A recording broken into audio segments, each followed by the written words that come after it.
Good morning সবাইকে। এই গরমের দুপুরে সবাই তোমরা কেমন আছো? তো আমি সকাল সকাল রান্নাঘরে চলে এসেছি। আজ আমি করে দেখাবো তোমাদেরকে নতুন একটা রেসিপি, সেটা হলো পনির। পনিরের রেসিপি আমি এর আগে করেছি, যেমন বাটার পনির করেছি, তারপরে মশলা পনির করেছি। আজ খুব ঘরোয়াভাবে আর খুব সামান্য উপকরণ দিয়ে আজকে পনির করে দেখাবো আমি তোমাদের। আমি সাধারণভাবে ঘরেতে যেভাবে পনির রান্না করে খাই ঠিক সেটাই আজকে করব। আর খুব হালকা পাতলা রান্না, এই গরমে বেশি রিচ না খেয়ে এরকম খুব পাতলা রান্না করেছি। দেখো আমি পনির কেটে ধুয়ে পরিষ্কার করে নিয়েছি, দেখালামই তোমাদের। আর এখানে আমি একটা আলু দিয়েছি পনিরে, দিয়ে আলুটাকে আমি একটু ভেজে নেব।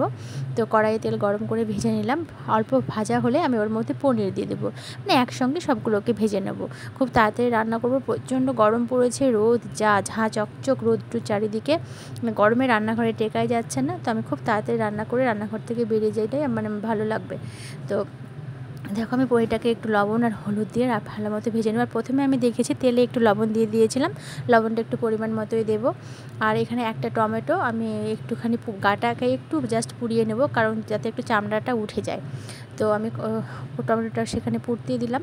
আর এদিকে আমার পনির ভাজা হয়ে গেছে। পনিরটাকে আমি দেখো গরম জলে ভিজিয়ে রাখবো, একটু লবণ দিয়ে গরম জল করে রেখেছি, তার মধ্যে পনিরটাকে ভিজিয়ে রাখবো। এখানে আমি মশলা করে নেব, কাঁচা লঙ্কা, পেঁয়াজ আর আদা দিয়েছি। আজকে রসুন ইউজ করব না, এই গরমে আমি রসুনটাকে পুরো অ্যাভয়েড করছি, কোনো রান্নাতেই রসুন ইউজ করছি না।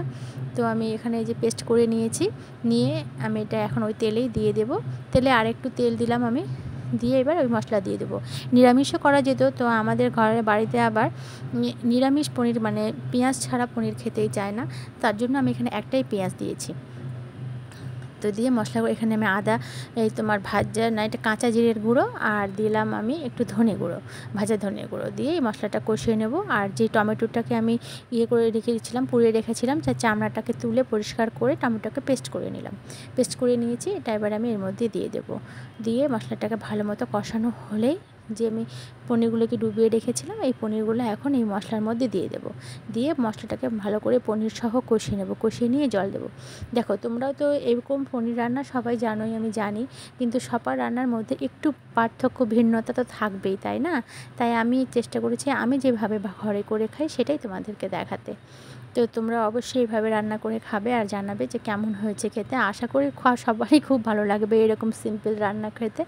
আর পনির আজকে কিচ্ছু রান্না করিনি, শুধু পনির আর কি করেছিলাম, পটল ভাজা, আর কিচ্ছু করিনি। তো অবশ্যই তোমরা এরকমভাবে রান্না করবে, দেখবে খুব ভালো হয় খেতে।